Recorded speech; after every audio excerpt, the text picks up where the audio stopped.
Every year my village made a choice: sacrifice viable daughters to the cold, magic-fueled archons, or lose the protection that keeps the ancient frostkin at bay. I was among this year's sacrifice, but they didn't know I carried a secret, a flaw that would make the most dangerous archon obsessed with owning me. Chapter 1. The Night of the Dread Contract. Every year they came. Every year the village held its breath. Every year the high mages of the Arcana Spire descended, silent and cold as the heart of winter, to collect their toll. The payment was not coin or cattle, but us, the daughters and sisters blessed and cursed with the viable signature. This year, at 21, was finally my year. 3 years, 3 full, agonizing solstices I had watched from the periphery, a ghost in my own life. The village elder had confirmed the truth I'd always dreaded shortly after my 18th birthday. I carried the strongest known marker in Oakhaven. The genetic marker, a terrible biological lottery that meant I could survive, and God forbid reproduce with, the magically saturated archons. For 3 years my fate had merely been delayed, a prize held in reserve because of some minor political inconvenience in the Arcana Spire that needed resolving before a prime asset could be presented. Turning 21 was supposed to feel like a release, but instead, it was the night I was finally packaged for reproductive servitude. The village lauded it as an honor, a guarantee of continued life under the magical shield wards. An honor, like offering up your most precious, non-transferable biological function, the ability to conceive without spontaneously combusting under a mage's aura, to a handful of sterile asshole archons for the sake of the collective, was something to celebrate. Like saving my womb to be filled with the chilling, powerful bloodline of an archon meant I should be forever grateful to their cold, calculated power. Yeah, right. It felt less like a celebration and more like a sacrificial inventory. The village of Oakhaven was usually a quiet, sturdy place, built from granite and oak, sheltered beneath the humming shield wards. But tonight was the winter solstice, the night of the contract wives. The village was alive, with the strained, discordant sounds of prayer, and the heavy, sweet scent of burning juniper and cedar, the traditional solstice smokes meant to purify us for the arrival of the magic. The air was thick with it, a nervous, cloying perfume that did nothing to mask the palpable fear beneath. I stood by the window of my small, granite-walled room, the cold seeping through the cracked pane and raising gooseflesh on my bare shoulders. I looked over at the ivory ceremonial silks my mother had laid out on my simple cot, and a sneer twisted my lips. They weren't wedding gowns. They were restrictive, heavy fabrics meant to convey political significance, not romance. They were designed to highlight the curves that meant viability, but hide the skin that might show defiance. I ran a hand through the still damp ends of my raven black hair. It was a pointless, almost comical act of rebellion, but I had contemplated forfeiting the whole thing. A deliberate failure of the final viability check with the village apothecary. But the memory was too fresh. Last time someone had tried to manipulate the chemical readings of her marker. A young woman named Rhea, just 18, the Archons had lost their collective control. They hadn't executed her. They withdrew the nearest shield ward for a full, bloody hour. We watched as the Frostkin, a pale, blind horror from the outer wastes, breached the defenses. Rhea, along with her entire extended family and half a dozen neighbors, was reduced to frozen chalk before the magic was restored. I could still see the ghost image of her crystalline limbs, shattered by the cold right outside the village gates. The worst part was, she had believed her act of sabotage would save her. The mages were that terrifyingly precise with their political retribution. If you couldn't be a useful wife, you couldn't be a protected citizen. You were simply a liability to be excised. I shuddered, the memory driving a fresh wave of ice through my veins. I needed to get warm, but I couldn't bring myself to step into the heavy silks. I sank back below the near-freezing water of the wash basin. The water was now truly cold, a bracing shock against my skin that momentarily drowned out the anxiety. I had scrubbed every part of myself clean, meticulously, almost violently, but I couldn't bring myself to get out. Cleanliness was mandatory for the scrutiny. No lingering scent of home, no oils, no unnecessary comforts. We were to be pristine, blank slates, ready for the Archon's inspection. I wasn't just on display for the Archons tonight. My father was coming to the Hall of Contracts. He lived in the outer section of Oakhaven, assigned to agricultural duty, and I hadn't seen him properly since my marker was confirmed at 18. He didn't visit. He avoided me, viewing my compatibility not as a prize, but as a walking death sentence for his daughter, or perhaps simply a prize too terrifying to approach. Girls of the village who carried the strong marker turned 18, were tagged for future use, then came back the next day to live under constant surveillance as assets. Those who returned from the solstice as actual contract wives became something else entirely, remote, powerful, and utterly lost to us. My father had seen what the process did to his sister, my Aunt Lyra. Lyra had a spectacularly strong marker, was chosen by an archon known for his severity, and never spoke a human word to any of her family again. Her eyes, when we saw her in the solstice procession, were like polished stones. I dragged my gaze down my pale, smooth arms, inspecting them as if the archon's magic was already crawling over my skin. I was dreading the moment the mages would use their terrifyingly subtle magic to inspect the very fibers of my being, the deep biological structures that marked me as suitable. It would feel invasive, I was sure. Like an internal magical rape. I had no idea which archon it would be.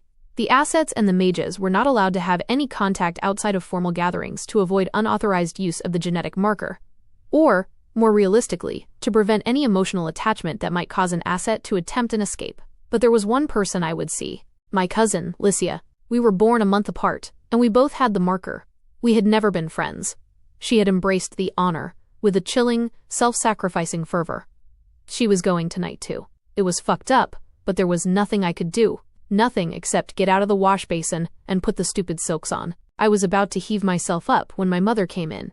Her face, usually so warm and creased with laughter lines, dropped when she saw me still submerged. "Seraphina! Gods! Hurry along, child. The bell will sound any minute. We need to get you to the hall with the other offerings," she fretted, nervously smoothing down the collar of her simple gray tunic. Her fear was like a tight, high-pitched cord in the small room. She was wearing her oldest clothes, a sign of respect toward the gravity of the event, but also a quiet admission that she was merely a spectator, a discarded, non-viable vessel. Her dark red lipstick, however, was applied perfectly on her full lips. She had to project dignity, even if it was a lie. I offered a weak, cynical smile. "You look appropriately grim, Mother. The picture of sacrificial piety." "Thank you, sweetie." She pursed her lips and hurried me out of the water, pressing a thick, scratchy linen towel into my hands. "The bell will sound soon. You must be ready. You cannot be late. You know what happens if the archons are inconvenienced." I pushed her hands away as she tried to dry me, snatching the cloth and wrapping it tight around my body. My nipples hardened immediately from the cold, and I felt a fresh stab of mortification.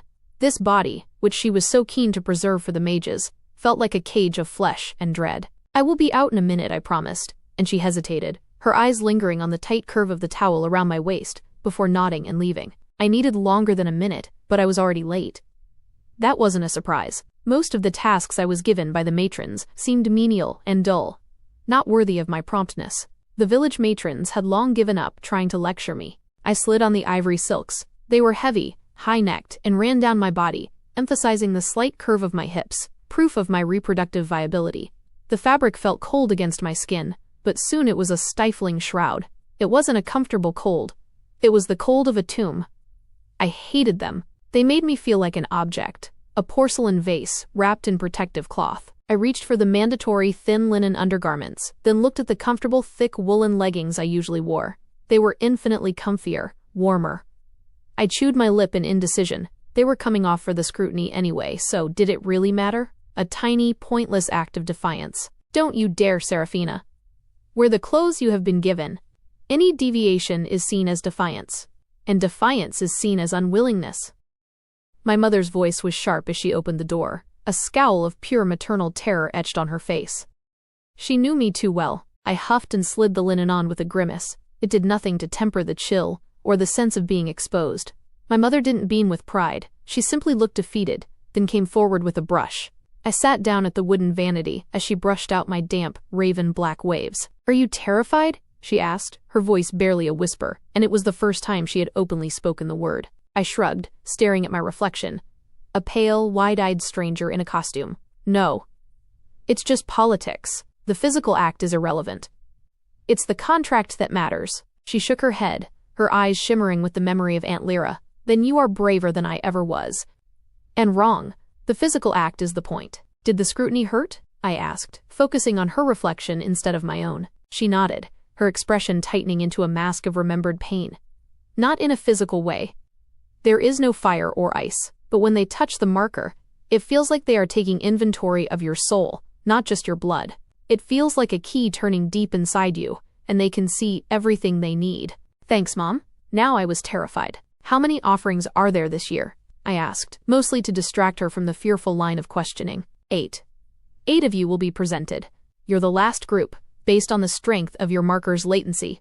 The most valuable are always held until the very end," she said, her voice timid, trying to frame it as a compliment. I spun to her, clutching the back of the chair as she paused mid-brush. "Oh, I forgot. Late bloomers are cursed," I snapped, the bitterness boiling over. "Maybe I'm lucky. Lord Varus will have chosen his primary wife by the time they get to me. I'll just be a spare." My mother gulped, then slipped her palm down my cheek, her skin suddenly cold. "It doesn't work like that, Seraphina. You are the strongest known.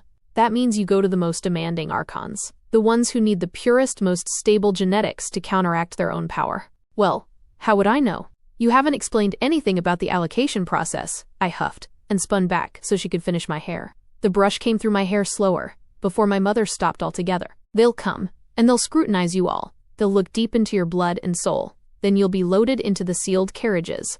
The archons who are most impressed will ride in the procession with their chosen. Not just the primary, but all their chosen," my mother whispered, the finality in her voice thick and absolute. "You'll go to the Arcana Spire. It's beautiful. A floating marble fortress, beyond anything you've ever imagined, filled with libraries, magical conduits, and luxuries you cannot fathom. It will have you in awe. You'll be housed for a month, and then they'll divide you into allocations. 1 per archon," my mother whispered. I narrowed my eyes at her reflection. "Allocation? They assign you based on what lineage they need to strengthen. Which archon will be the one to claim your blood for the shield wards. It's not about love, Seraphina. It's about power and preservation. And once the allocations are chosen, and then you will sign the contract, you will be legally and magically bound to the Arcana Spire, taking your marker as an offering. Your life will no longer belong to Oakhaven." "You mean as a payment for magical services?" I sneered, and Mother's expression hardened. The fear was replaced by cold discipline. "They protect us, Seraphina. If it weren't for the mages, the Frostkin would own these valleys. We would simply be frozen corpses, and Oakhaven would be dust," she reminded, her voice firm. "As opposed to walking incubators?" I taunted, and her scowl deepened. "Enough, Seraphina. It's the way things are. We must accept the blessing of their protection. You must be willing. You must be presented as willing."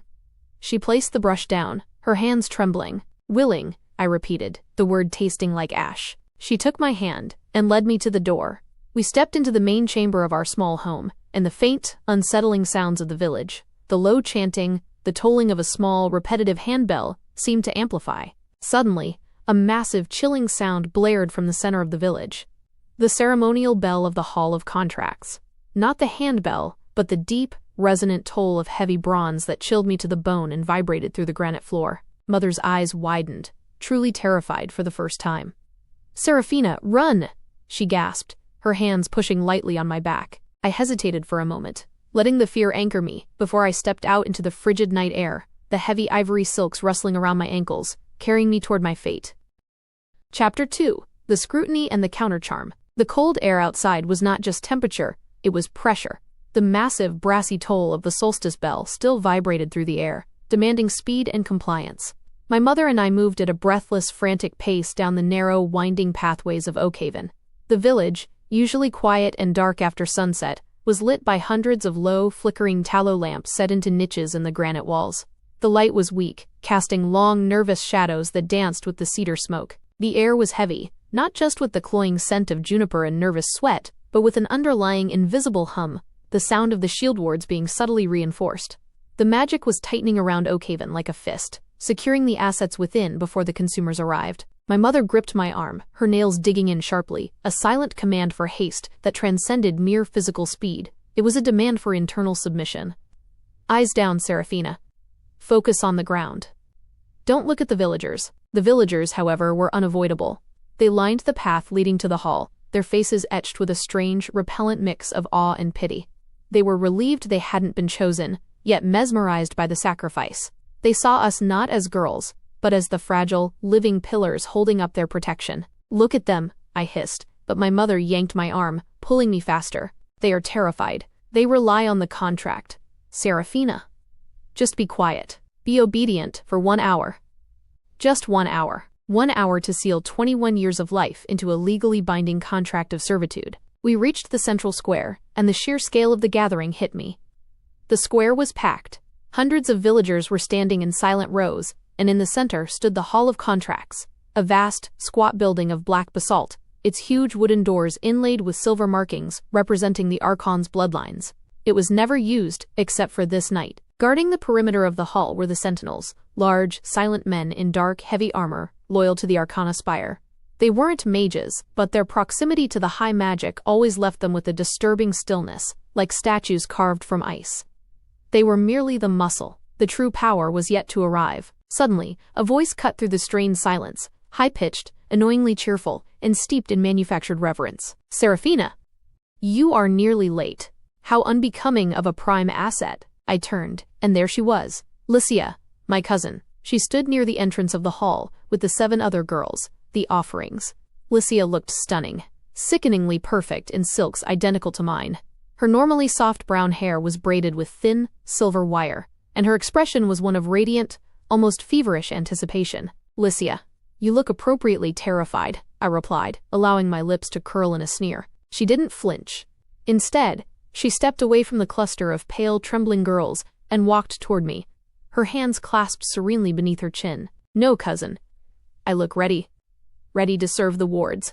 Ready to bring honor and stability to our bloodline. You, however, look like you just crawled out of the pigsty. Is that defiance I smell, or just fear?" Lycia tilted her head, her eyes wide with false concern. "It's the smell of reality, Lycia. The knowledge that we are not ascending to a celestial marriage. We are being inventoried for our biological worth." "Such cynicism," she sighed, her gaze sweeping pointedly over the slight unwilling swell of my chest beneath the silk. "Do you know why you were held back for 3 extra years? It wasn't politics, Seraphina. It was because the Elder decreed your spirit was too volatile, too rebellious. They were waiting for that inner fire to die out, to leave a compliant vessel. I prayed you wouldn't spoil your signature with your bitterness." Before I could retaliate, a figure emerged from the silent crowd. My father. He was a tall man, weather-beaten and stoic, his hands thick and rough from working the perimeter fields. He stopped a respectful, terrified distance away, but his eyes, dark and haunted, were fixed solely on me. "Father," I breathed, the sharpness draining out of me instantly. He didn't move. He simply stared, a look of profound, helpless grief washing over his features. The last time I saw that look was when Aunt Lyra was chosen. "Be well, Seraphina," he rasped, his voice rougher than I remembered. It was a farewell, not a blessing. He offered no embrace, no touch. He knew any emotional display would be logged by the sentinels as a potential complication.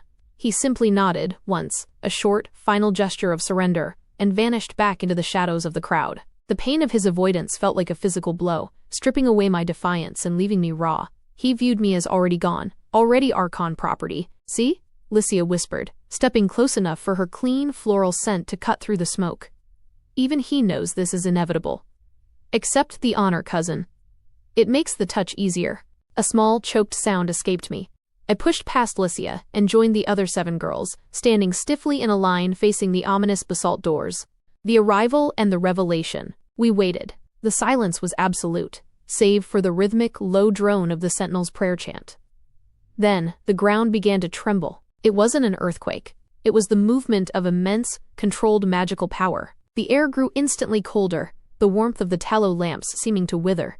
A wave of oppressive pressure rolled over the square, causing the villagers to fall to their knees. It felt like standing at the bottom of a deep, frozen lake. This was the Archon's aura, the density of their combined, concentrated magic that demanded deference. The huge basalt doors of the hall groaned inward, revealing the vast, candlelit interior, and through the open doorway they came.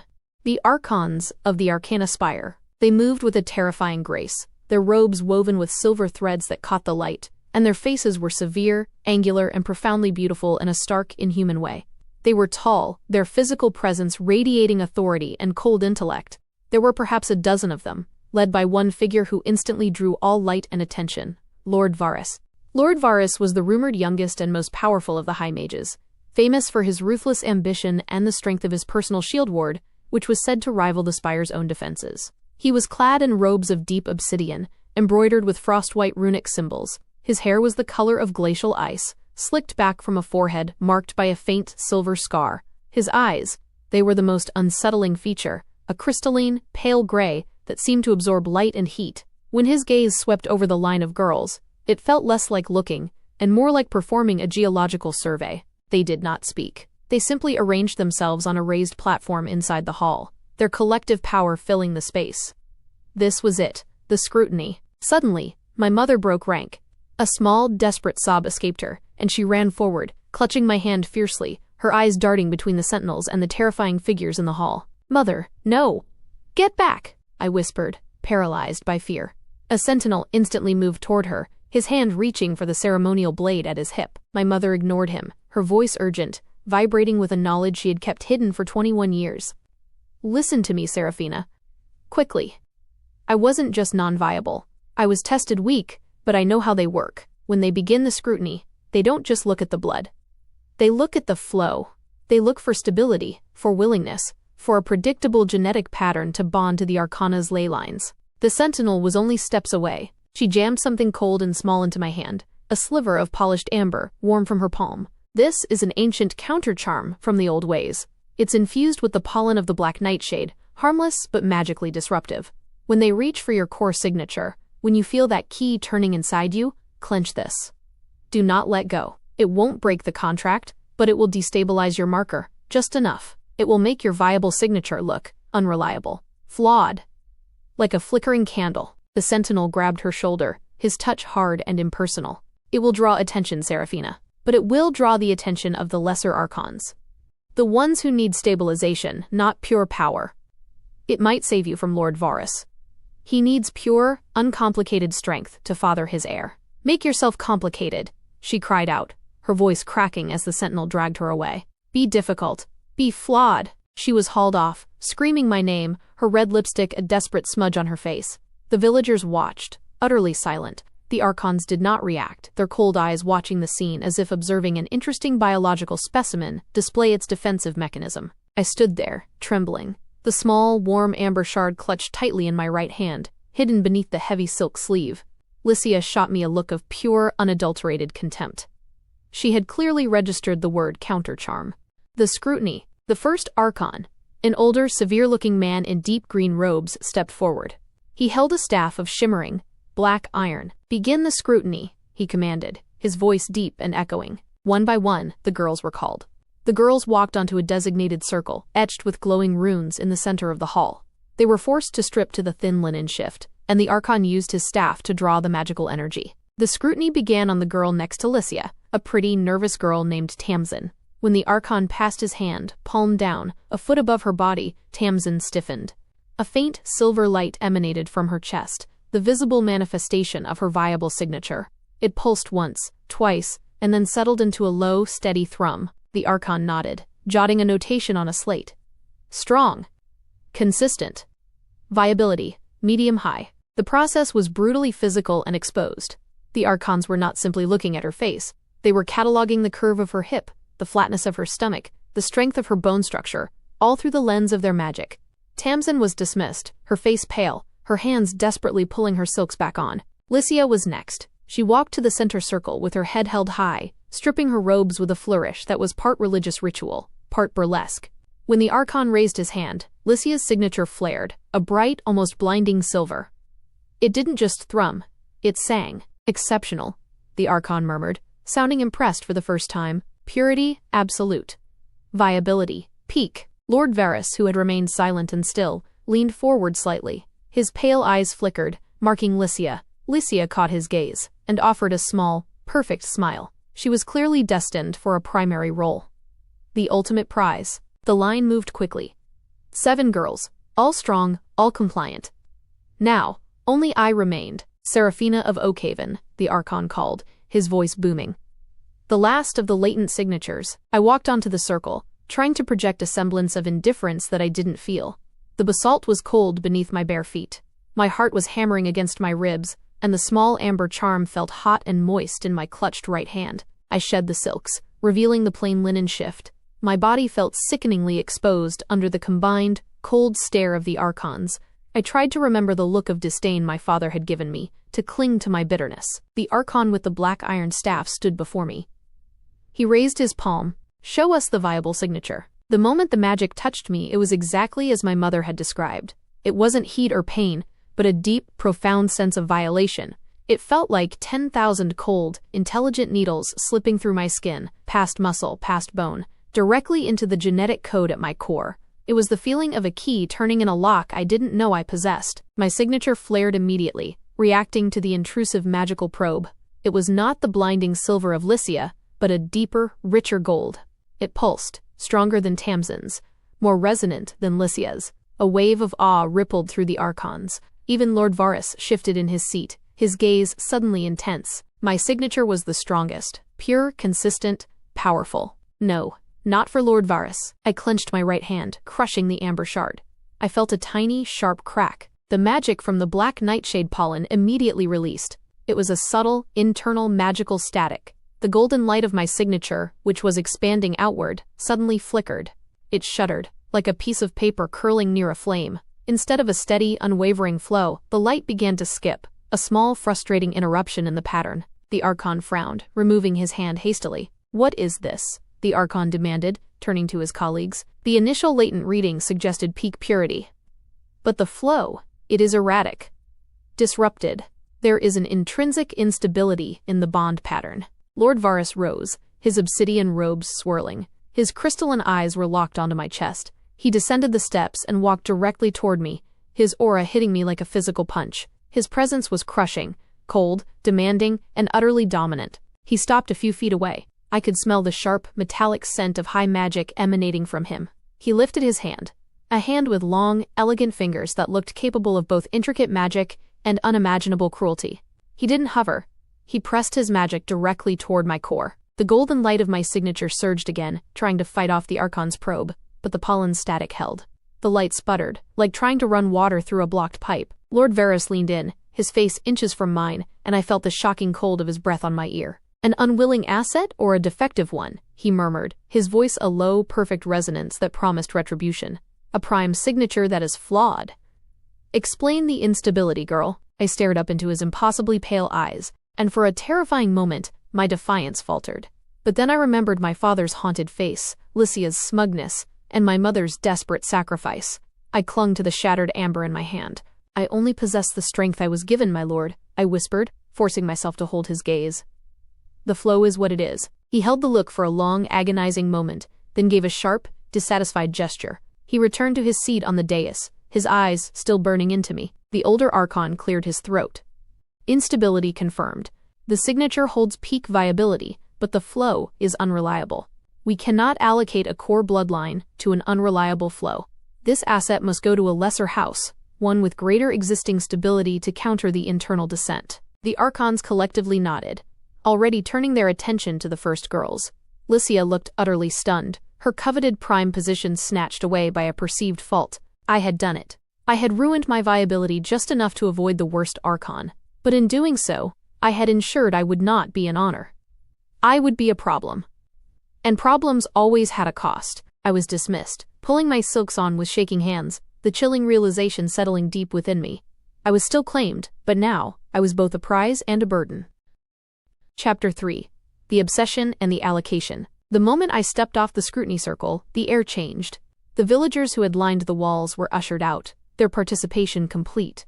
The immense doors of black basalt groaned shut, sealing us, the 8 selected assets, inside the echoing candlelit hall with the 12 high mages. My silk robes felt like a furnace, but the tremor in my hands had nothing to do with heat. I clutched the broken amber shard in my sleeve, its subtle, magical residue humming against my palm. The plan had worked, but the cost of attracting Lord Varus's focused gaze now felt heavier than any embrace. I had traded pure, undeniable doom for complicated, relentless observation. I avoided the central dais where the Archons consulted in low, precise tones. They spoke in a language woven with arcane phonetics, a low, buzzing sound that was mesmerizing and frightening. A shadow fell over me. It wasn't one of the sentinels. Unreliable. Lycia spat the word, her voice tight with venom, her perfect posture rigid with resentment. She looked beautiful and furious, her silver-braided hair shimmering in the torchlight. "I am what I am, Lycia," I replied, pulling my shoulders back, trying to project the indifference I knew she hated. "No, you're a saboteur. You had the strongest marker, Seraphina." I heard the Archon, deep, rich gold. "You should have been the prime, the consort of Lord Varus. I was going to be the second wife, the stabilizing agent. We would have served the Arcana together, sister bloodlines, strengthening the wards." Her eyes were wet with thwarted ambition. "You sound disappointed that you only ended up as peak purity, and are now likely allocated to a mid-tier Archon," I countered, my voice low and dry. "You wanted the highest risk, the highest honor. Now you get comfort." She leaned in, her scent of lilies clashing with the heavy cedar smoke clinging to my clothes. I know what happened. You cheated the flow. That instability wasn't natural. You used something. If they discover a manipulated marker, they don't just revoke the contract. They execute the bloodline. Then perhaps you should focus on making a good impression on your lesser lord, Lycia, rather than slandering the assets who might draw less attention away from your glorious purity. Before she could speak again, a sentinel clapped his hands sharply, the sound echoing off the basalt walls. Silence. The allocation will begin. The archons ceased their arcane consultations. Lord Varus remained seated in the center, his long, pale figure motionless, yet radiating a magnetic tension that pulled my attention back to him again and again. His gaze, though, was not on Lycia or the other strong girls. It was fixed on me, calculating and unnervingly present. The allocation process was swift and clinical.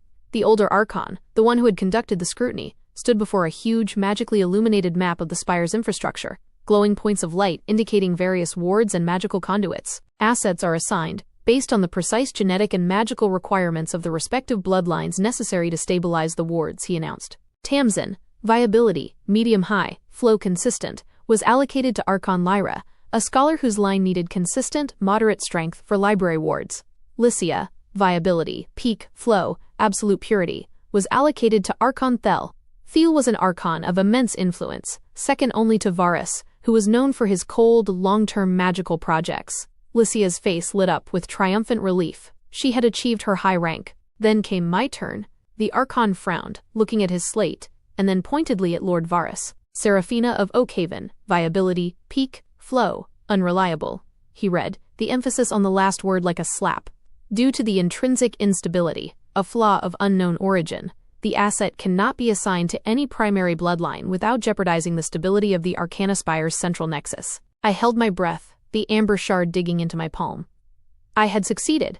I would be relegated to a minor archon, perhaps one living far out on the perimeter wards, isolated and less demanding. But Lord Varus finally moved. He raised one hand, silencing the older archon instantly. I will take her, Varus commanded, his voice slicing through the thick air. The room froze.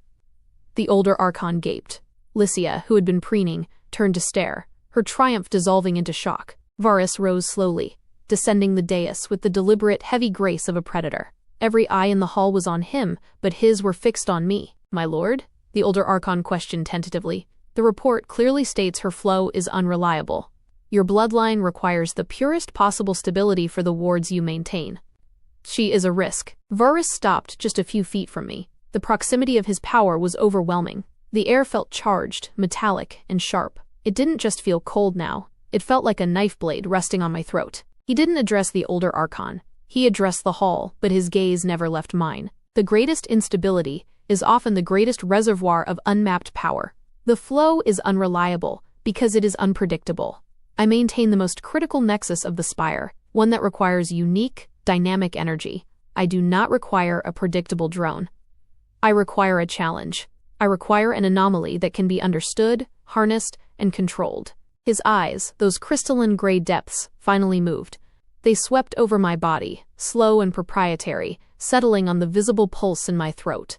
It was not a look of assessment for breeding, but one of intense, obsessive curiosity. I want to know the source of that irregularity. And I will find it. Seraphina of Oakhaven is allocated to my house, prime asset, second tier. The designation felt meaningless. He had simply claimed me, the older archon, defeated. Merely recorded the decision. My carefully constructed escape had failed. I was claimed by the most powerful, and seemingly the most dangerous of them all. Lord Varus finally turned away, a ghost of a predatory smirk touching his perfect lips. The procession leaves for the spire in 1 hour. Prepare the assets. The journey begins. The preparation was impersonal and hurried. We were separated and each assigned a silent retainer, a female servant from the outer districts of Oakhaven, assigned to dress and attend to the contract wives until we reached the spire. My retainer, a mousy, terrified woman named Alina, moved with frantic efficiency, wrapping me in a heavy fur-lined cloak that smelled faintly of preserved herbs. The cloak was deep cobalt, trimmed with silver, the colors of Lord Varus's house. It felt less like a garment and more like a heavy, luxurious chain. Please, ma'am, Alina whispered, her eyes wide with fear as she struggled with the silver clasp near my neck. Please don't cause trouble for the Lord. He is He is very precise. I assure you, I have done nothing, I muttered, thinking of the pulverized amber in my hand. I was led out of the hall and onto the central square. Instead of being loaded into a mass carriage, a single magnificent black carriage waited, drawn by two enormous white horses whose flanks shimmered with protective wards. It was the only carriage marked with the obsidian and silver of Varus's house. The other 7 girls were being loaded into 2 separate, less ornate carriages. Lycia caught my eye, and her expression was a raw mix of jealousy and genuine pity. She had wanted to be Varus's wife, but she hadn't wanted to be his problem. I climbed into the black carriage. The interior was plush, upholstered in dark velvet, silent and startlingly warm, heated by an internal magical conduit. I sat opposite the door, bracing myself for the journey. But I was not alone. Lord Varus entered, not through the door, but simply materialized beside me, shedding his heavy outer robes which instantly vanished. He was clad in simpler, close-fitting dark tunic and trousers beneath, the fabric emphasizing the lean, muscular power of his frame. He was breathtakingly, intimidatingly handsome. He sat down opposite me, leaning back against the velvet, his long legs stretched out, nearly touching my feet.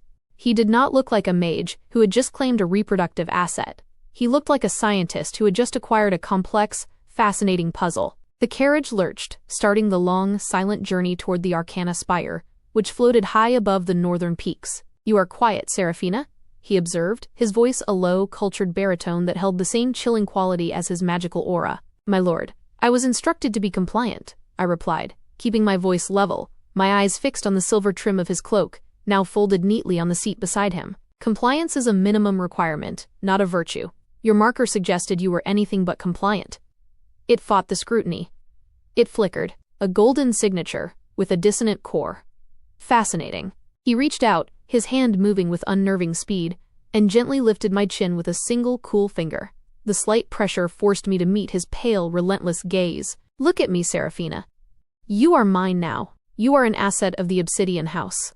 That instability is a threat to my wards. I need to understand it. Did your mother give you something? Did you ingest a compound? Or is this a natural biological defense mechanism?" I fought the urge to flinch away from his touch. His skin was cold, almost unnaturally so, but the contact sent a confusing shiver down my spine, part terror, part the shock of profound proximity. It was the first time an Archon had touched me, and the density of his energy felt like a heavy blanket pressing against my skin. "My lord, I had no access to any compounds.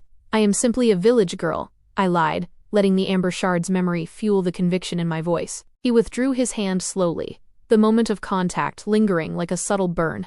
He didn't seem to believe me, but the question was not in his mind. It was a sensory test, a simple village girl with the rarest known signature in a generation. And a deliberate flaw.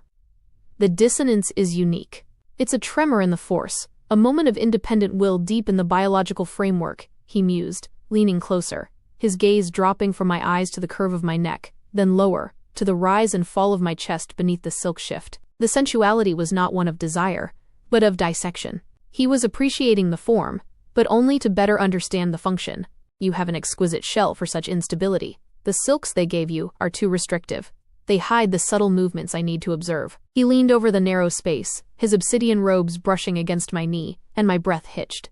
I squeezed my eyes shut, bracing for a further intrusion. Instead, his long fingers reached out and gently traced the line of the collarbone visible above the high neck of my shift. The touch was feather-light, yet I felt the profound cold of his skin deep within my core. When a structure is flawed, it eventually reveals the fault line under stress. "I will not put you under chemical stress, Seraphina. That is crude. I prefer a different kind of pressure, a mental, emotional, sensory pressure." His eyes, when I forced them open, were burning with an intensity that promised zero escape. "You defied the scrutiny. You resisted the natural impulse to submit your energy to the collective. You chose to be a problem, rather than a solution. Why? Tell me the truth about the amber, and I will be lenient." "I don't know what you mean, my lord. I was afraid," I whispered, allowing a touch of genuine fear to creep into my voice. It wasn't hard. Fear. Yes, fear is a catalyst, but it does not produce a consistent magical tremor. It produces panic. What you produced was dissonance, a deliberate, internal countercurrent. He shook his head, a hint of something that might be amusement playing on his lips. "I see. You wish to cling to your secret." He pulled back, leaning against the velvet once more, the sudden distance almost as unnerving as the contact. Very well. The Arcana Spire is a place of absolute magical saturation. Every breath, every thought, every shift in emotional state is magnified. I am responsible for your protection, Seraphina. And for your control. You will live in the closest quarters to my personal ward. I will observe the instability in your flow, until I understand its origin, its nature, and its potential. I will peel back the layers, until I find the root of the resistance. The carriage had left the dark, forested valley, and was now ascending the sheer frozen slopes of the northern mountains. Through the thick, curved window, I could see the landscape plummeting away beneath us, and above, hanging in the star-crusted night, was the Arcana Spire. It was exactly as my mother had described, a colossal floating fortress of shimmering white marble, piercing the clouds, lit by a perpetual internal blue glow. It was a beacon of power, wealth, and terrifying magic. Varus followed my gaze. Behold your new home, Seraphina. It is vast, but know this, you will be housed in my private wing. I will see you when I wake, when I conduct my research, and when I retire.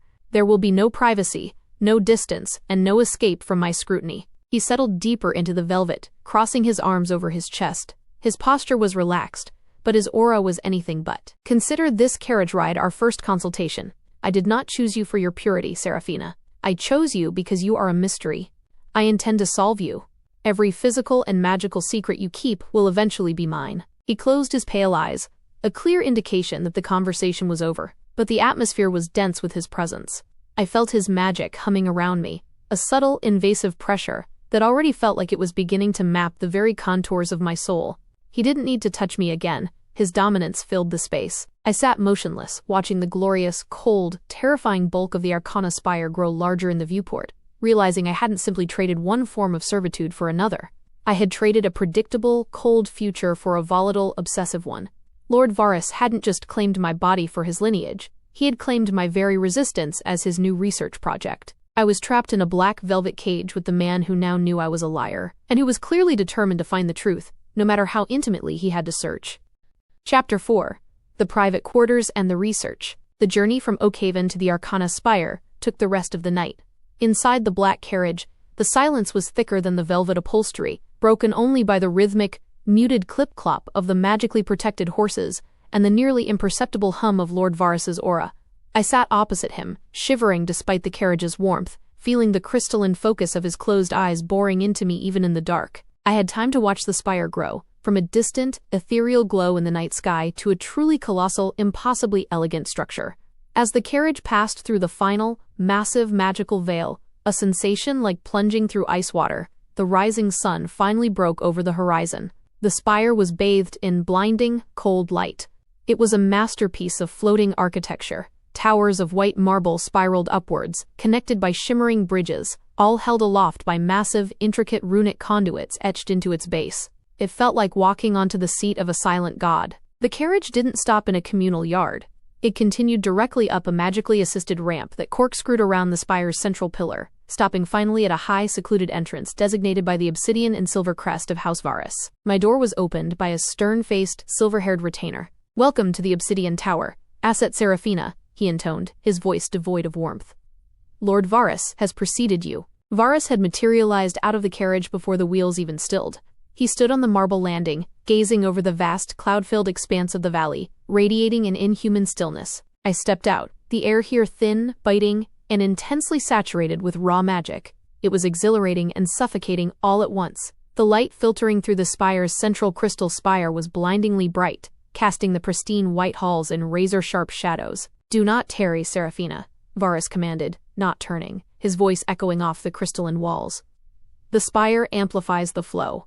Every moment you spend outside the protection of my personal ward is a risk, given the instability you carry." I was rushed through a bewildering series of polished halls, past open arches where high mages in varying colored robes moved with purpose, their magical auras shimmering like heat haze. Every surface seemed to be a conduit, buzzing with latent power. The Obsidian Tower was located near the spire's apex. It was a wing dedicated entirely to Varus's research and personal life, and it felt utterly isolated. The retainer led me into the private quarters. The room was immense, dominated by a wall of high, arcing windows that offered a dizzying view of the world far below. The furnishings were sparse and elegant. A massive canopy bed draped in heavy, dark silk, a writing desk made of petrified wood, and a deep crystalline wash basin that seemed to fill itself with steaming water. But the most immediate terrifying feature was the pervasive feeling of pressure. This was Varus's personal ward, and I was standing directly inside it. It wasn't just protective, it felt sentient, constantly monitoring every flicker of my own energy. "This is the Lord's adjacent study and rest chambers," the retainer explained, folding my discarded cobalt cloak with surgical precision. "You are assigned here. You will not leave the obsidian tower without the Lord's explicit permission." "Adjacent?" I whispered, glancing at a large, double door of polished black wood, set into the far wall. "It connects directly to the Lord's private research library and his own sleeping quarters," the retainer confirmed, his face expressionless. "This room is entirely protected by his highest-level scrutiny ward. Its purpose is constant monitoring of the asset's internal stability." I realized my fate. I was not a wife yet. I was a caged specimen in a luxury laboratory. The retainer left, sealing the door with a quiet, magical click. I walked to the windows, gazing out at the clouds, but I couldn't find solace in the view. I was too hyper-aware of the magical surveillance. I could feel the ward's invisible touch, tracing the line of my spine, assessing the tremor in my breath. I finally reached into my sleeve and pulled out the remnants of the amber. It was dust now, clinging to my palm. The countercharm was spent, but its lingering magical interference was why I was here. I quickly washed the dust down the crystalline basin. The first scrutiny, I had barely managed to peel off the despised ivory silks and wrap myself in a thick, simple linen sleeping shift when the black double doors slid silently open. Lord Varus entered. He had changed into clothing of pure white, a loose tunic and soft clinging trousers that were both severe and startlingly intimate. He carried a tablet made of polished dark metal and a glass vial filled with a clear, shimmering liquid. "Good. You are ready," he stated, his voice calm, yet resonating with purpose. He didn't look at the bed or the furnishings. His eyes were immediately drawn to the subtle, nervous tension in my posture. "The first stage of research begins now, Serafina. We are at the core of my ward. The magical pressure here is immense. It should either stabilize your flow or exacerbate the dissonance. We shall see which." He set the tablet and the vial down on the petrified wood desk and walked toward me, slowly. My heart began to pound a frantic, useless rhythm against my ribs. In the villages, the scrutiny is a crude, one-time measure. Here, under my direct observation, it is continuous. And it requires proximity. He stopped inches from me. The air grew impossibly cold, then sharply, overwhelmingly warm. The clash of my natural, village-bred warmth fighting the cold, dense magic of his aura. "I need to map the exact location of the instability within your genetic structure. The magic you introduced, the pollen, it targeted the energetic flow, not the physical matrix. But the matrix is reacting to the stress of the interference. I need to observe that physical reaction." His pale eyes dropped to my neck, where the pulse fluttered wildly. His hands, long and impossibly elegant, reached out. I expected him to perform a magical gesture. Instead, he simply rested the tips of his fingers, ice cold, on the sides of my throat. The contact was shocking, intimate, and profoundly terrifying. He wasn't touching me to soothe me. He was taking inventory. "Your pulse is rapid, but your viable signature is holding. That is good." The tremor, however, remains. He didn't remove his hands. Instead, his gaze became focused, internal, as if he were looking through my flesh. His thumb slowly, delicately, brushed the sensitive skin just below my jawline. "Tell me, Serafina, when I do this," he murmured, his voice dropping to a seductive, hypnotic register. "Do you feel the flow stabilize, or does the resistance in your bloodline increase?" I couldn't answer. The proximity, the sheer dominance of his presence, and the sensuous cruelty of the touch made my mind blank. The air felt too thick to breathe, and I was overwhelmingly aware of the way the thin linen shift clung to my body. "No answer is also data," he noted, his fingers tracing the line of my collarbone, following the delicate structure beneath the shift. "The skin is incredibly sensitive here, a potent magical conduit." He removed one hand, but the other slid slowly lower, tracing the hollow of my throat before coming to rest lightly over my chest, directly above my frantic heart. His hand was large, completely covering the beating organ. The heart races, but the magical signal remains fragmented. The emotional state is high, fear, excitement, perhaps? But the genetic response is independent of the emotional trigger. "You are biologically resilient, Serafina. You lie to me with your words, but your blood does not lie." It was not a sexual embrace, yet it was more intimate than any embrace could be. He was touching me to know me, to analyze the complex magical circuit I had become. The feeling was a terrifying blend of violation and intense, unwanted connection. He slowly slid his hand away, and the sudden release of pressure made me gasp for air. That is enough for the physical assessment, he stated, his expression still clinical. He walked back to the desk, picking up the shimmering glass vial. Now, the chemical. This is a very dilute derivative of the Sylvan Lotus. It is non-toxic, but it acts as a magical accelerator. It will force the core signature to express itself fully, pushing the flow through the point of resistance. He offered me the vial.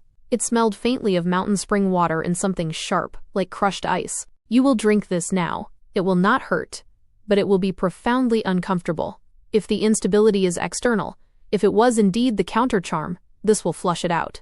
If it is internal, it will reveal the true nature of the resistance. Drink. I took the vial. It was cold glass against my fingers. I knew that refusing would only lead to a more forceful application. I lifted it to my lips and swallowed the clear, cold liquid in one quick gulp. The revelation of the golden flow. The effect was instantaneous and overwhelming. It felt like I had swallowed liquid lightning. The cold essence spread rapidly through my bloodstream, bypassing the digestive system entirely, surging directly into my core. My viable signature, the deep, rich gold that the Archon had seen during the scrutiny, didn't just activate, it erupted. I gasped, bending over as a profound internal heat radiated outwards. The linen shift suddenly felt suffocating. The entire room, under the amplifying pressure of Varus's ward, seemed to shift around me. The veins in my arms and neck pulsed with a faint, internal golden light, visible even beneath the dim silk of the shift. I heard Varus's sharp intake of breath. This was clearly a more powerful reaction than he had anticipated. Remarkable, he murmured, moving closer again, his voice now carrying a note of true scientific excitement. The core signature is not just strong, it is etheric. A flow this pure should not be contained by human flesh. He didn't touch me this time. He extended both hands, palms open, hovering inches from my sides. The pure power of his magical focus was an undeniable physical force. I felt his will attempting to align itself with the violent surge of my own signature. The sensation was raw, intense, and deeply sensuous. It was the feeling of a superior intelligence attempting to meld with your deepest biological self, to understand the intricate wiring of your being. The magical accelerator, fueled by Varus's aura, pushed the flow harder. The golden light intensified. But as the energy rushed toward the point where the amber had shattered, the internal dissonance returned. It wasn't a flicker this time. It was a vicious, internal snap. The golden flow hit the point of resistance and violently refracted, causing the massive internal heat to condense in a single, agonizing spot just beneath my ribs. I cried out, doubling over, the pain searing. Varus didn't retreat. He pressed his magic harder, his eyes narrowed in intense concentration. "There!" he exclaimed, moving his hand down and pressing his palm, cold and demanding, directly over the spot where the pain radiated. "It is not a magical defect.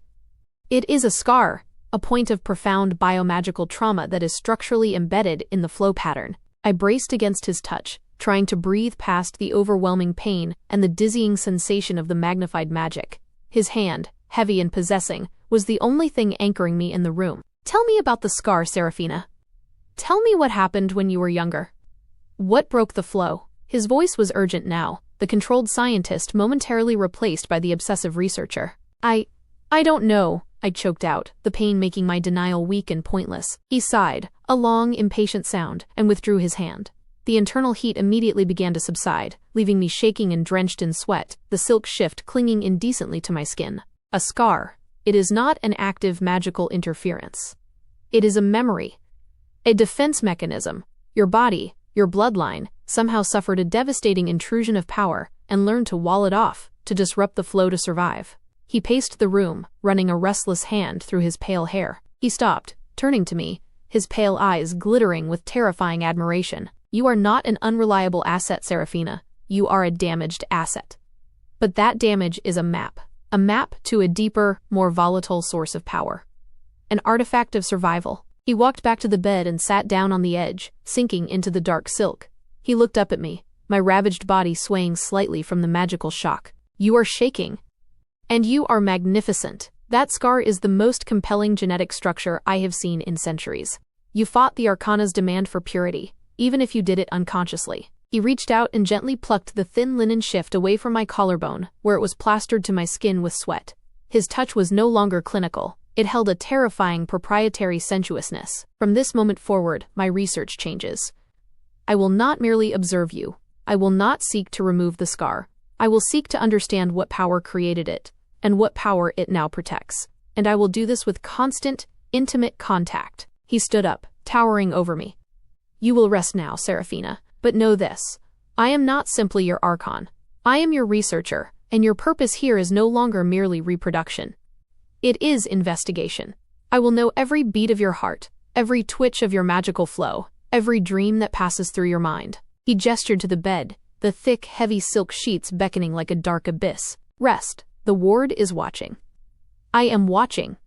And tomorrow, we begin the true work. He turned and walked through the black doors, leaving me trembling, exposed, and utterly claimed by his possessive obsession, the cold magic of his absence feeling nearly as intrusive as his touch. I crawled onto the bed, sinking into the dark, cold silk, feeling the oppressive knowledge that every beat of my heart was now data for Lord Varys's demanding, brilliant mind. Chapter 5. The Source, the Signing, and the Final Defiance. I spent the next 2 days living under the pervasive, invisible weight of Lord Varys's gaze. The obsidian tower was a luxurious prison, and my life was a cycle of forced rest, quiet meals, and intense, invasive magical sessions in the adjacent research library. Varys was relentless. He did not touch me with the casual sensuality of the first night, but with surgical precision. He used complex scrutiny wards woven directly into the walls of the library, amplifying my magical signature while asking cold, probing questions about my life in Oakhaven. He was mapping the scar. When were you truly terrified, Seraphina? He asked on the second evening, his focus entirely on the shimmering holographic projection of my genetic flow that floated between us. A beautiful fractal web of golden light with a dark static spot near the center. The village elder must have placed a magical lock on the scar to hide it, but the trauma that caused it must predate the elder's control. I sat rigid, clad in a new, high-necked, dark blue gown he had provided, a color meant to match the Archon's house, emphasizing my ownership.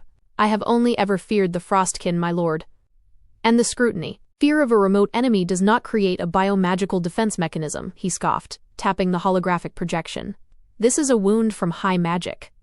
A close-range injury. It required immense power. His questioning was relentless, forcing me to dredge up painful memories. The years of isolation, my father's cold gaze, Aunt Lyra's stony silence, none of it resonated with the scar. But then he asked about the day my marker was officially confirmed at 18. Tell me about the elder's testing ceremony. Describe the light, the color, the feel of the magic. I closed my eyes, forcing myself back to that terrifying day. The elder had pressed a hand to my chest, a heavy, cold touch. The room had filled with the elder's weak, village-level magic, and my marker had flared gold for the first time. But there was something else. There was a sound, I whispered, the memory suddenly sharp and cold. Like glass breaking but loud. A splintering sound. And the elder, he shouted. He seemed to pull his hand back as if burned. Varys leaned forward, his pale eyes burning. A shattering sound. Yes, that is the sound of a protection ward being violently breached. Tell me, was there anyone else in the room? Anyone who didn't belong? I shook my head, my brow furrowed in concentration. The elder, the apothecary, me. Wait, I breathed. Lycia. My cousin. She was hiding just outside the door. She was 18 too, but her marker wasn't due to be confirmed for another month. She was always jealous. She wanted to know if I was stronger. Varys's lips curved into a thin, terrible smile of dawning realization. Jealousy. Ambition. And proximity to an explosive magical reaction. The scar is not a defense against the Archons, Seraphina. It is a defense against Lycia's magical interference, he explained, his voice low and precise. Lycia, likely attempting to use a minor charm to weaken my marker and boost her own, had accidentally clashed her low-level intent against the Elder's scrutiny spell, triggering a violent feedback loop that impacted my core signature. The Elder, recognizing the damage and the potential political risk, hadn't fixed it. He had simply locked it off, creating the unreliable flow to prevent detection by the Archons. Lycia broke you, Varys concluded, his voice triumphant. And in doing so, she gave me the most compelling asset in the Arcana. The scar is the physical proof of external magical trauma, a living, self-healing shield. If I can learn to control the scar, to weaponize the dissonance, it will make your lineage exponentially more valuable than mere purity. The revelation hit me with a chilling force. Lycia's petty sabotage had not only failed to weaken me, it had marked me as Varys's singular obsession. The scar is mine, Varys stated, his gaze possessive. And now that I understand its genesis, you are ready to sign the contract. The signing ritual is immediate. You will formally bind yourself to the Arcana, and to me. The binding, The final ceremony was held not in the Hall of Contracts but in Varus's central research chamber, a spherical room deep within the obsidian tower, lined entirely with glowing runic circles that controlled the massive wards he oversaw. The air throbbed with immense, barely contained magical power. The other archons were present, silent observers to the acquisition of the damaged asset. Lycia and the other 6 contract wives stood in a line, watching, their faces stiff with various degrees of envy and fear. Varus led me to the center of the chamber. I wore the dark blue gown, the high neck seeming to emphasize the vulnerability of my throat. A plain sheet of heavy, magically treated parchment, the contract, lay upon a black pedestal. "The contract is simple," the older archon from the scrutiny stated, his voice echoing in the chamber. "It binds your genetic marker, your life, and your reproductive function to the High Mage, Lord Varus, for the sustenance and protection of the Arcana Spire.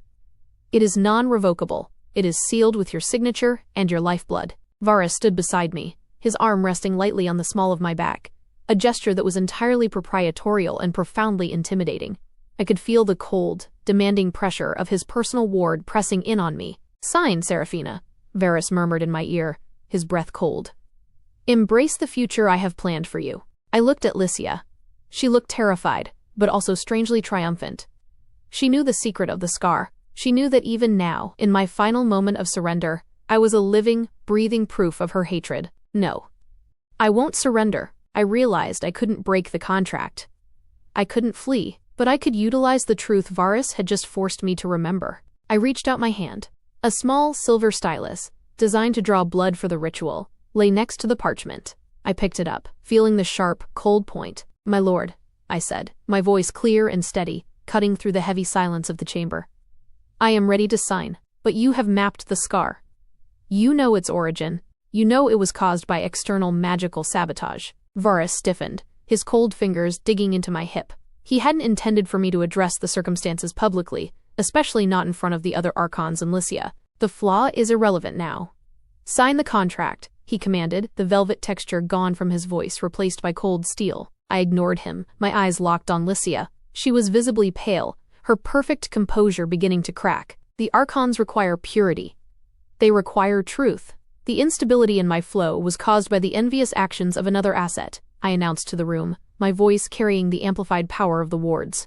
"My cousin, Lycia of Oakhaven, attempted to use a forbidden charm to damage my marker 3 years ago, hoping to weaken me and secure her own high standing." A wave of shock rippled through the archons. Lycia gasped, her hands flying to her mouth. Varus was furious, his fingers tightening on my hip until the bone screamed in protest.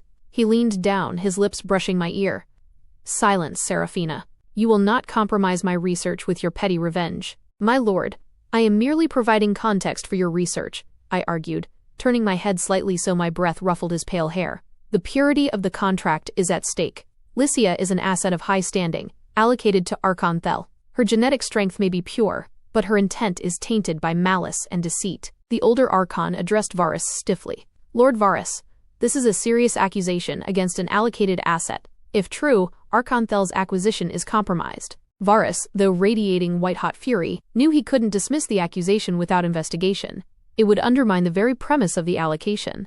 He needed Lycia's lineage to be confirmed as magically sound, not based on deceit. "The scar is proof of the magical backlash," I pressed, drawing blood onto the stylus from my finger, the first sharp sting feeling like liberation. "Lycia's lineage is pure, but her spirit is corrupted. I, on the other hand, survived her attack. The scar is not a flaw, but a magical shield. It proves my resilience, my lord. It proves I am the strongest." I signed the contract with my bloodied finger, the heat from the parchment searing my skin as the magic of the binding flowed through the room. The instant my blood sealed the parchment, a bright, painful flash erupted from my chest, and the scar, the dark, static spot in my flow, momentarily glowed a defiant silver. I was bound. I was Varus's wife, but the defiance was already sealed. Varus released me, his posture stiff with controlled rage. He looked at Lycia, whose face was now tear-streaked and horrified, and then back at me, his eyes twin chips of ice. "The contract is sealed. Seraphina is bound to the House of Obsidian," Varus announced to the room, his voice dangerously even.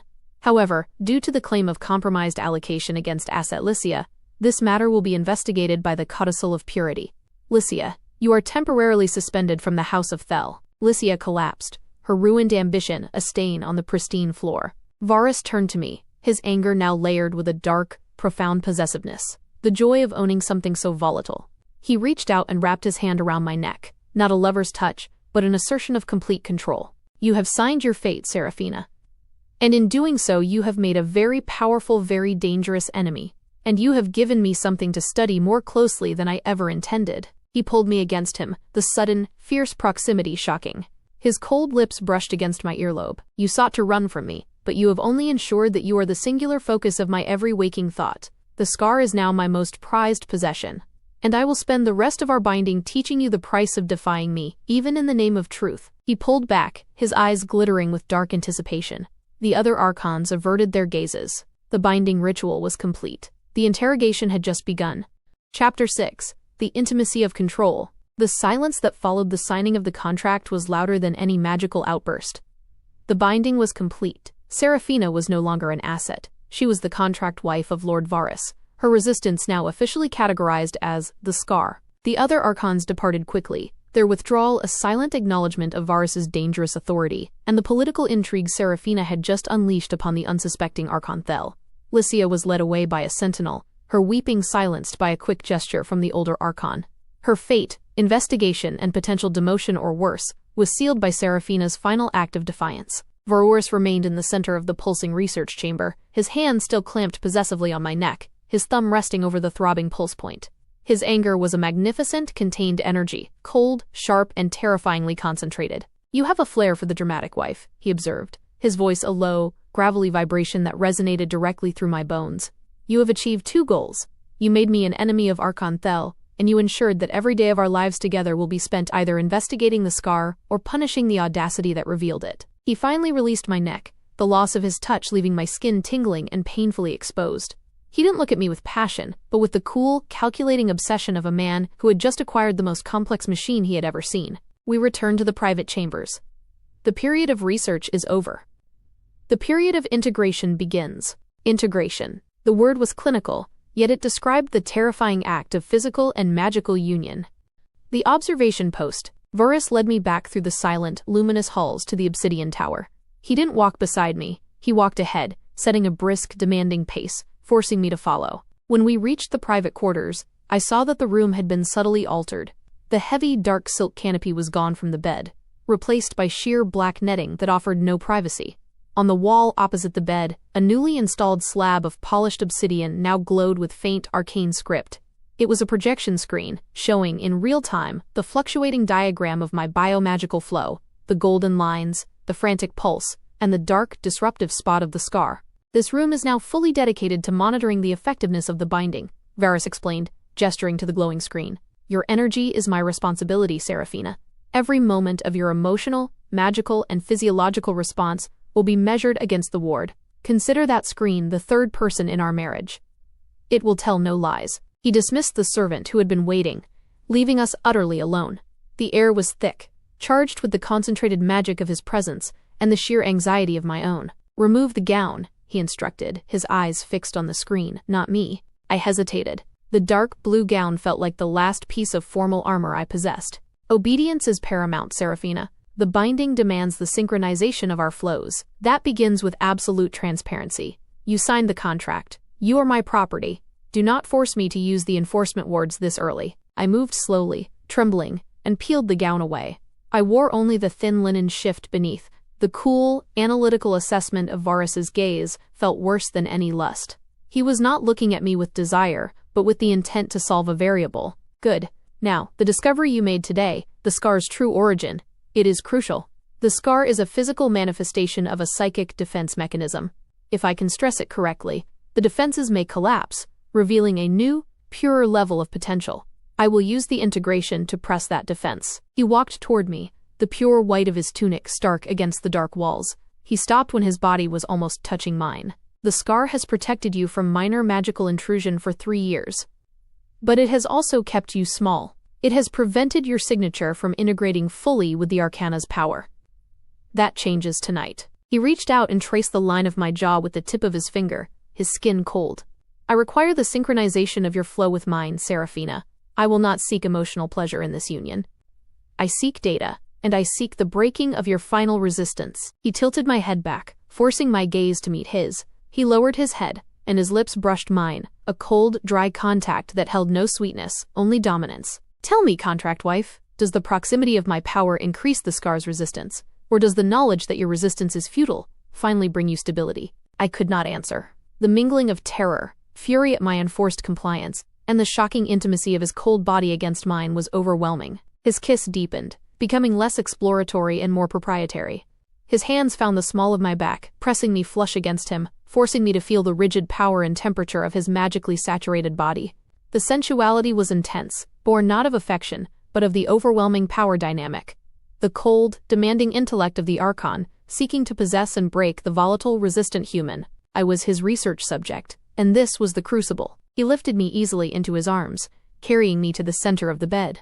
The black silk sheets were cool against my skin. As he settled over me, his power, that immense cold weight, pressed into my body, and I could feel the scar in my flow, reacting violently, flickering a furious internal silver on the display across the room. His lips moved to my neck, biting lightly, possessively, right over the pulse point he had been monitoring. Your resistance is beautiful, Seraphina. But it is finite. The binding is stronger than any charm, any scar. Submit the flow. The act of intimacy was governed not by desire, but by the relentless pursuit of magical data. He moved with a devastating precision, his cold touch igniting a storm of unwanted, furious sensation within me. My body, betrayed by my own resistance, began to react, the conflict between my political revulsion and my physical surrender becoming the ultimate form of magical stress. As the union deepened, the raw, unfiltered power of his Archon aura began to flood my senses. The world dissolved into the shimmering, crystalline blue and cold silver that were the colors of his magic. It was during this peak intensity that the display on the obsidian screen flashed violently. The golden line of my flow, under the extreme pressure of synchronized power, broke past the scar. The dark spot of resistance was momentarily overwhelmed, and the golden flow surged out, merging with Varus's silver aura in a blinding flash of white light. The power was overwhelming. It wasn't just physical sensation, it was a profound, magical melding of essence. The scar had given way. Varus let out a sharp guttural sound, not of pleasure, but of profound magical satisfaction. Success! The flow is stabilized. The scar is breached, wife. He collapsed onto me, heavy, cold, and triumphant, the wave of powerful magic receding slowly, leaving my body trembling and saturated with his energy. The discovery of the permanent wives. I awoke hours later, disoriented and aching, both physically and magically. Varus was gone, but the bed beside me was cold, and the faint, persistent thrum of his personal ward was my only companion. I was bound. The contract was complete. I felt fundamentally altered, not just emotionally, but in the very core of my magical being. I rose slowly, pulling on a simple white tunic left for me. I needed to move, to find space away from the suffocating pressure of his quarters. I found a different retainer, a short, pleasant woman with kind eyes and work-roughened hands, cleaning the adjacent library. She wore the gray linen of a lower-tier servant, but a small silver pendant hung around her neck, a symbol I didn't recognize. "Good morning, Asset Seraphina," she said softly, avoiding direct eye contact. "My name is Seraphina," I corrected, the need for human normalcy urgent. "Where do the other wives stay?" "In their respective Archon quarters, ma'am. You are uniquely situated here, near the Nexus. My name is Tora." "Tora, are all the wives as unwilling as I am?" I whispered, glancing nervously at the obsidian screen, still glowing with my data. Tora paused, her hand smoothing the leather of a research tome. She looked at me then, and in her eyes was a deep, knowing pity. "The contract wives are all bound, yes. They are all here for the good of the wards. But not all women here are contract wives." She touched the silver pendant around her neck, a small, intricate knot of intertwined silver and gold wire. "My husband is Archon Riven. I came here 50 years ago as an asset. I had a strong, viable marker, but after the binding, after the life here, I chose to sign the permanent codicil. I became a ward sister, a permanent part of the Arcana Spire, unbound from my original village." I stared at her. "A choice? A permanent life with a mage? You chose this? You didn't return to your village?" Tora gave a small, genuine smile. "Oak Haven is protected by the wards. But the Spire is the wards. The life is long, serene, and full of purpose. And for some of us, the Archons, they become our home. They become our life. My husband is cold, yes. But he is constant. He is power. I chose to trade the short, fearful life below for the long, quiet life above." She indicated her pendant. "This is the symbol of the permanent wives. Women who chose to remain. We maintain the domestic wards and the non-magical structure of the spire. We are bound by love and choice, not by blood and contract. The revelation was staggering. My entire life had been defined by the dread of return and the pain of departure, yet here was a woman who had willingly, permanently given herself to the life I abhorred. It complicated everything. It suggested that compliance could, for some, become contentment. But what about your human family? I asked, struggling to understand. They are protected by my choice. And I serve a greater purpose. I am part of the eternal defense, Tora said simply. She gave me a final, knowing glance. Lord Varus is intense, Seraphina. He is the master of control. But control can also mean stability. And stability is the true love of the Arcana. Tora gathered her tools and left, leaving me alone with the weight of her words and the throbbing memory of the night's overwhelming integration. I looked at the obsidian screen. The golden line of my flow was now steady, perfectly aligned with the smooth blue line of Varus's ward. The scar was muted, a small, dark shadow, but controlled. I was integrated. The first step of his research was complete. The Archon had won the battle for my magical flow, and I had discovered a hidden reality that challenged my black and white view of the contract. I was trapped, but the cage was far more complex than I had ever imagined. I walked to the vast window, looking down on the distant, cloud-shrouded valleys where Oakhaven lay. I was physically and magically Varus's, but the resilience that created the scar, that part remained mine. And now I knew. The choice wasn't simply compliance or death. It was compliance or the struggle for the strange, lasting contentment Tora had described. Chapter 7. The Nature of Control. The days following the formal integration bled into a dense, repetitive cycle of high magic exposure and unnerving intimacy. Seraphina's life became synchronized to the unrelenting rhythm of the Obsidian Tower, dominated entirely by Lord Varus's schedule. She was a living extension of his most critical ward, her human rhythm now a calculated, constant element in his magical equations. The obsidian screen in her chamber, the monitor of the scar, no longer flashed with the silver light of furious resistance. Instead, the golden flow remained steady, perfectly aligned with Varus's blue ward. The scar was still there, a faint shadow, but it was dormant, controlled, and now, understood, a known variable Varus trusted. Varus's focus shifted from aggressive investigation to sustainable synchronization. He spent hours with Seraphina, in the research library. He would work on his immense, shimmering ward schematics, the cool air around him smelling of ozone and ancient parchment, while she was required to sit nearby, her flow subtly feeding into his maintenance spells. The proximity was constant, forging a bond far deeper than the contract demanded.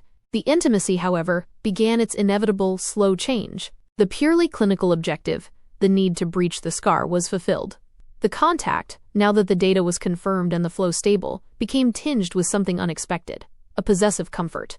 Varus's touch, still cold, was no longer designed to stress the magical matrix. It was designed to confirm the binding. He wasn't seeking data, he was seeking reassurance of the fusion. The unwilling craving. During their nightly integration, Varus continued to monitor the obsidian screen, but the necessity of the act seemed to shift toward fulfilling a mutual, if magically charged, need. He still pursued the perfect magical synchronization, but his focus often drifted from the data to the woman in his arms. He would trace the outline of her jaw, or run his long fingers through the silky black waves of her hair, not as a scientist measuring a specimen, but as an archon, claiming his own most treasured possession. One evening, after an intense bout of intimacy that left Seraphina breathless and her body aching with a strange, satisfying weight, Varus lay still for a moment. Then, he turned his face towards her on the pillow. His long, pale hair, unbound and spread across the dark silk, framed the severe beauty of his features. "Your flow," he murmured, his voice low, a deep resonance that vibrated through the sheets. "It is no longer fighting the ward, Seraphina. It is accommodating it. You have adapted with astonishing speed. The scar, once a point of rebellion, is now a perfect regulator." "I learned that resistance is pointless, my lord," she replied, her voice soft, but without resignation. Her internal stoicism was her new battlefield, a subtle shift from her former self. He shifted, raising himself on one elbow, his powerful frame casting a long shadow across the bed. The sight of his naked body, lean, flawlessly muscled, and radiating the chilling energy of high magic, sent a fresh, strong surge of desire through her. The need to be intimate with him again, to drown in the overwhelming power he offered, was a sharp, physical ache she hadn't anticipated. She swiftly shifted her eyes to his perfect face, a safer option than the powerful allure of his body. "A lie," he countered, his gaze intense. "You found that my control is stronger than your rebellion, and that the flow of power, even in servitude, is superior to the fear of Oakhaven. He lowered his head and kissed her. Not the demanding, analytical press of their first night, but a lingering, searching contact that made her melt into him, erasing the last vestiges of her mental defenses. His lips were still cool, but the core of his magical aura, which now flowed through her, was intensely warm. It was a strange, soft affection, born not of romance, but of finding something deeper, a perfect, powerful symbiosis. "You cease to be a problem, Seraphina. You are becoming a solution," he said, his hand resting lightly, almost tenderly, on her flat stomach. The possessiveness in his gaze intensified, less about ownership and more about protection. Seraphina found herself reciprocating the affection with a slow, unwilling fascination. He was not kind. That was not the way of their people. Affection and emotional weakness did not exist, but he was honest and practical. He never pretended to love her. He offered stability, power, and protection, which in the brutal reality of the Spire and her old life, felt more reliable than human warmth. The tension of their first weeks had softened into a strange, codependent peace. He offered her the infinite, cold comfort of high magic and physical intimacy which she was strongly now craving, and she offered him the volatile human strength he desperately needed. The confirmation, the change in her body was subtle at first. The extreme magical saturation of the Spire had always suppressed her human cycle, but after the integration, her flow, both magical and biological, had become strangely delayed. She felt a persistent, deep warmth in her core that was independent of Varus's aura, a warmth that was not magical, but intensely biological. One morning, while Varus was away in the Grand Nexus conducting the planetary alignment of the wards, Seraphina was overwhelmed by a sudden wave of nausea so violent it left her clinging to the crystalline wash basin, trembling. When Varus returned, he didn't require her confession. He knew. His sensitivity to her flow was absolute, magnified by the binding and their recent synchronization. He found her in the library, pale and resting near a heating conduit. He didn't approach immediately.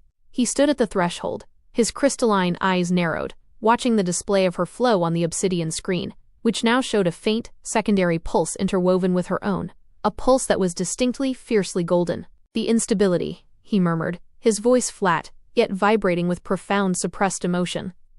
"It has returned." "My lord, I do not understand," she started, but he cut her off with a sharp gesture. "I do. The synchronization was successful, far more successful than the data predicted. The scar did not prevent the union. It shielded it, allowing the seed to take root instantly." He walked toward her, slowly, and knelt beside her chaise lounge.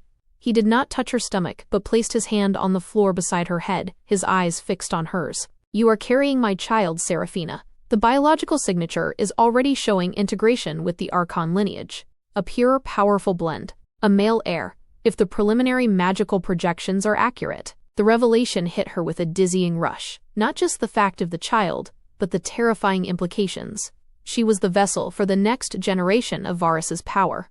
Her forced purpose was now fully realized, and her value was beyond measure. Varus's expression shifted, softening into a frightening intensity of possessiveness. He brushed a stray strand of hair from her cheek, his touch tender, yet fundamentally claiming, "This changes everything. You are no longer an asset, Seraphina. You are the mother of the heir of House Obsidian, the most critical, protected entity in my house. Your stability is paramount." The dismissal of the assets and the hidden truth. Varus acted with ruthless, immediate efficiency. Within the hour, the 24 other contract wives who, for a long time before, had not conceived, were summoned to the Grand Hall. Seraphina was required to be present, seated on a high ceremonial dais beside Varus, a terrifying display of her new elevated status. Her eyes slightly widened at the sheer number of women, many of whom looked years older than her, who entered the room. Varus, clad in robes of state, addressed the stunned assembly of mages, who came as witnesses, and the assembled wives. "The purpose of the Solstice contract is the preservation and strengthening of the Arcana's bloodline. This purpose has been fulfilled with unparalleled success," he announced, his voice echoing in the vast chamber. He placed his hand firmly, openly, on Seraphina's abdomen. The gesture was a brutal, public claim, broadcasting his pride. An Arcana child was notoriously hard to conceive, requiring rare, perfect synchronization. Asset Seraphina is carrying the designated heir of the Obsidian House. Her flow is now required for the exclusive maintenance of this sacred lineage. The resources, magical and physical, previously allocated to the other wives are now redirected entirely to her protection. He gave a sharp command. The remaining assets are to be immediately reallocated. They will be returned to the outer districts and assigned to non-critical ward maintenance. Those who wish could be sent back to the human realm, generously compensated for their time and sacrifice, but they will be removed from the spire's central nexus. Their contract is fulfilled by Seraphina's success. The other mages murmured in agreement. A prime heir was worth a dozen non-viable assets. It was this part of the process that people of Oakhaven and the human realm didn't know about.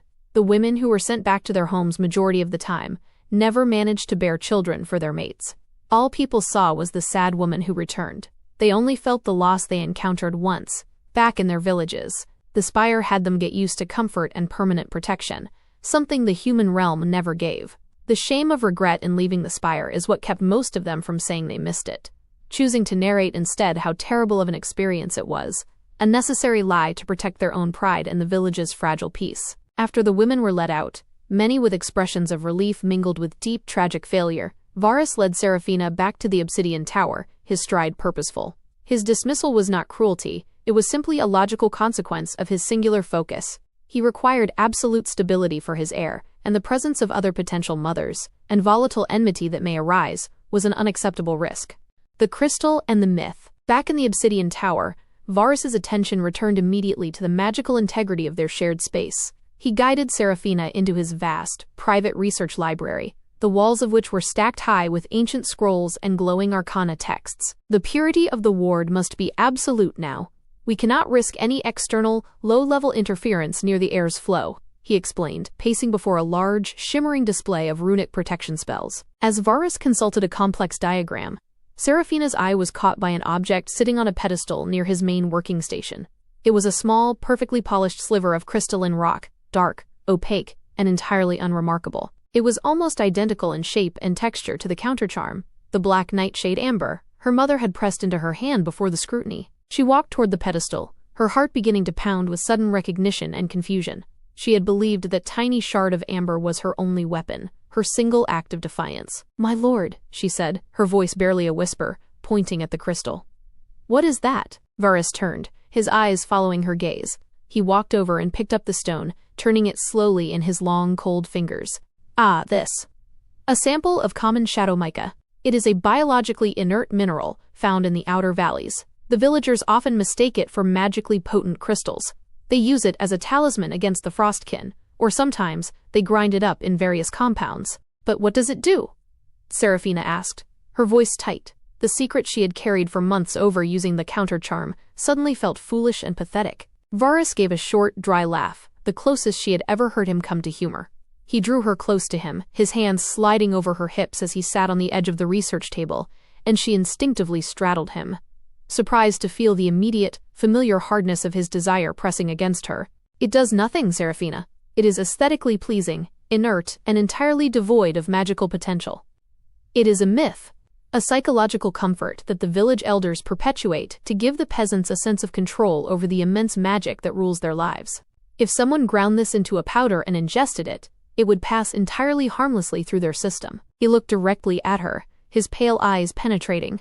"The shadow mica, or whatever derivative your mother gave you at the scrutiny, did not create the magical tremor. The tremor was the scar, reacting to the idea of magical interference. The stone was just a psychological anchor for your biological defense. It was your own will, your fear and your rage that fought the scrutiny, not the mineral." He tossed the shadow mica back onto the pedestal. The revelation was profound. Her defining act of defiance, the source of all the tension and the beginning of her unique bond with Varus, was based on a harmless piece of rock and a lie.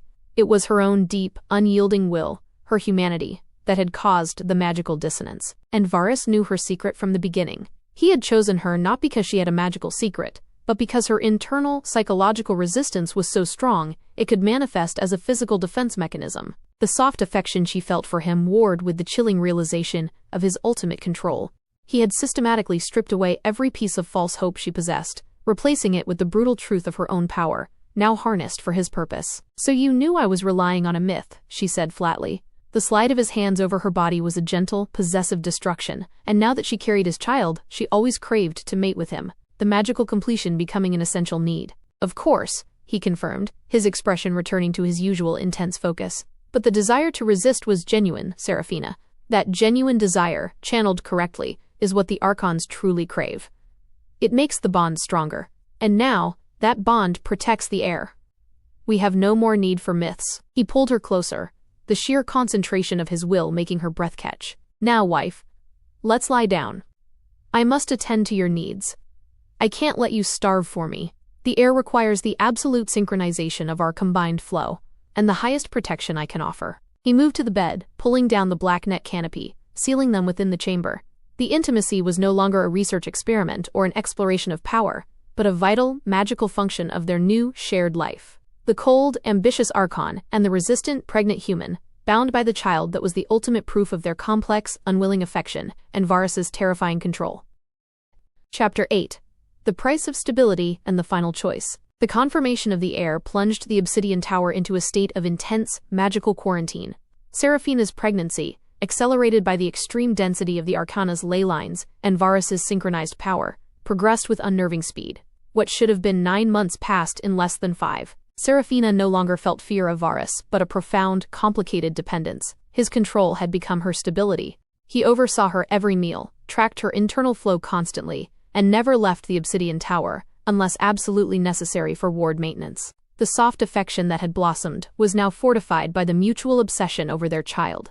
She found herself responding to his cold possessiveness with a fierce, protective love for the man who was both her captor and her protector. The scar, which had been the symbol of her resistance, was now entirely integrated, its defensive energy feeding directly into the developing fetus.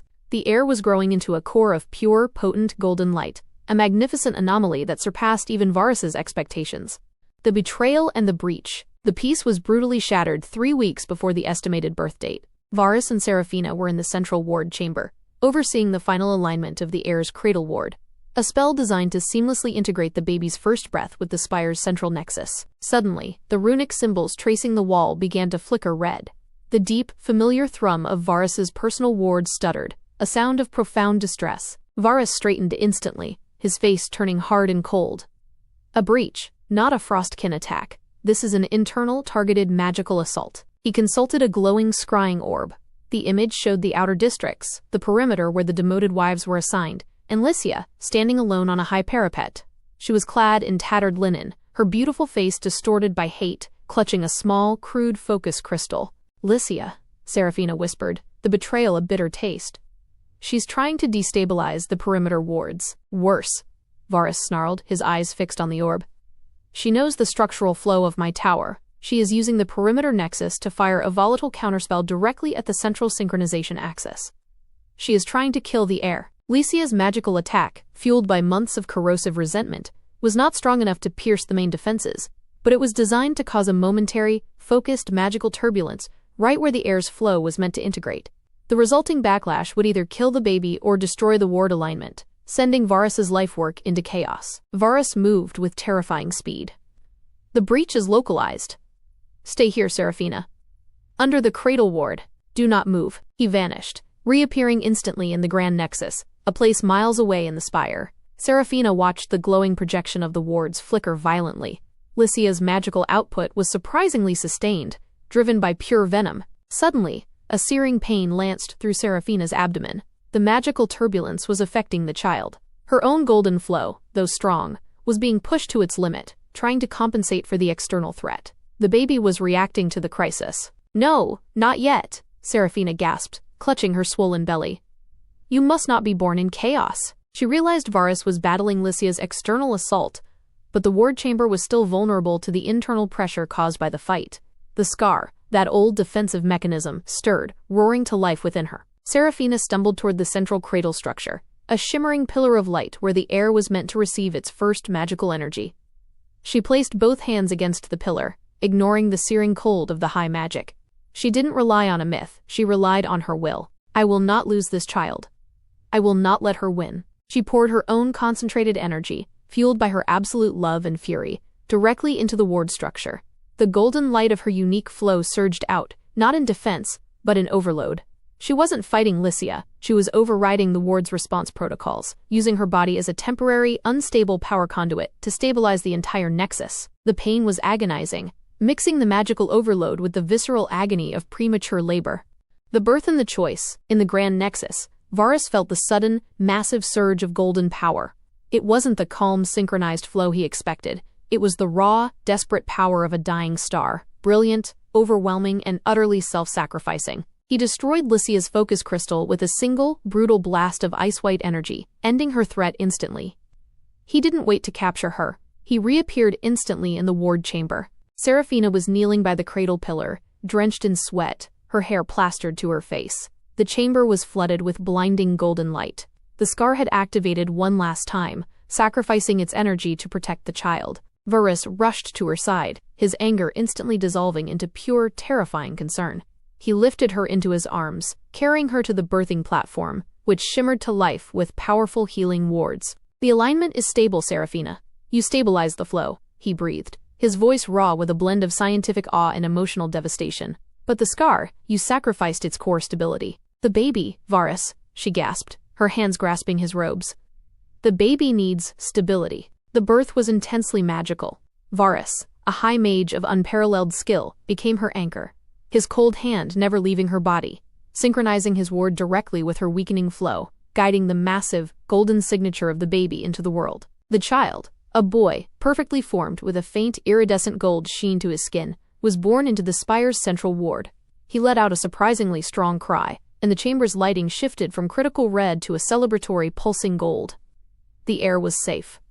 The bloodline was secured. Varus held the tiny, powerful being, his stern face softened by a look of profound, silent triumph and devastating gratitude.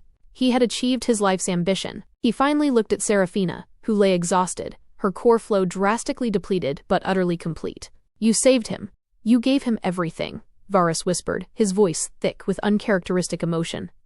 He was looking at her, not as an asset, but as the source of his entire future. He handed the baby to a waiting permanent wife, Tora, and then knelt beside Seraphina, gathering her into his arms.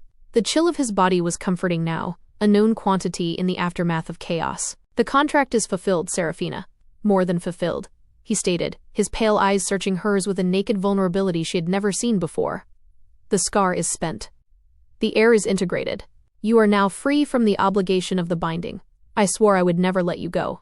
But I made that vow to an asset. The mother of the Arcana deserves a choice." He offered her his hand, not to command her, but to offer passage. "You have two paths, Seraphina. The first, I can personally establish a permanent, untraceable ward over your family in Oakhaven. I will compensate you with vast wealth and sever the Arcana's claim to you entirely. You will be free to return to the human realm, to be Seraphina the woman, not the asset, and start a new life, knowing your son is safe." His thumb traced the line of her cheek, a gesture of unexpected tenderness. "Or the second, you can stay here, not because the contract binds you, but because you choose the stability you fought so hard to protect. You choose the power, the protection, and the child. You choose me. I offer you my protection, my status, and the absolute sincerity of my dedication. But you choose it freely, without the contract's demand." He waited, the silence in the chamber vast and complete. The magical world stopped, waiting for the choice of the human woman who had defied and then saved the Arcana's future. Seraphina looked across the room at her son, the heir, nestled safely in the cradle, radiating a brilliant golden light. Then, she looked at Varus, at the cold, brilliant, possessive man who had stripped her bare and then rebuilt her into something stronger, who had shared his power and found a strange, powerful love in the process. She closed her eyes, letting the memory of Oakhaven, the fear, the limitations, the slow, cold death of hope wash over her. She compared it to the searing, volatile, powerful life in the spire, bound to the most dominant man in the realm, a man whose control she now realized was simply the highest form of dedication. She opened her eyes, meeting his crystalline gaze with the full, unyielding force of her own golden flow. "I am no longer the village girl, Varus," she stated, her voice thick with exhaustion, but infused with the resolute power of her decision. "The scar is gone, but the strength remains. I will not hide in the valley while my son needs the protection that only I can give him." She reached out and clasped his hand, completing the circle they had forged. "I choose the spire. I choose the stability. I choose the power. I choose you, Lord Varus." The moment her hand clasped his, a new ward instantly locked around them. Not the cold, demanding ward of the contract, but a warm, vibrant light of two synchronized flows bound by choice. Varus's face, for the first time, broke into a genuine, profound smile, a flash of light in the cold structure of his control. The story of the unwilling asset was over. The legend of the mother of the Arcana, who chose her power over her freedom, had just begun. The scar is gone, the contract is sealed, but the defiance remains. Thank you for watching. If you enjoy romance stories like these, make sure you check out the two showing on the screen right now. Also, smash that like button and subscribe. Better yet, turn on the bell notification so that you get informed every time I upload a new video. See you in the next epic read.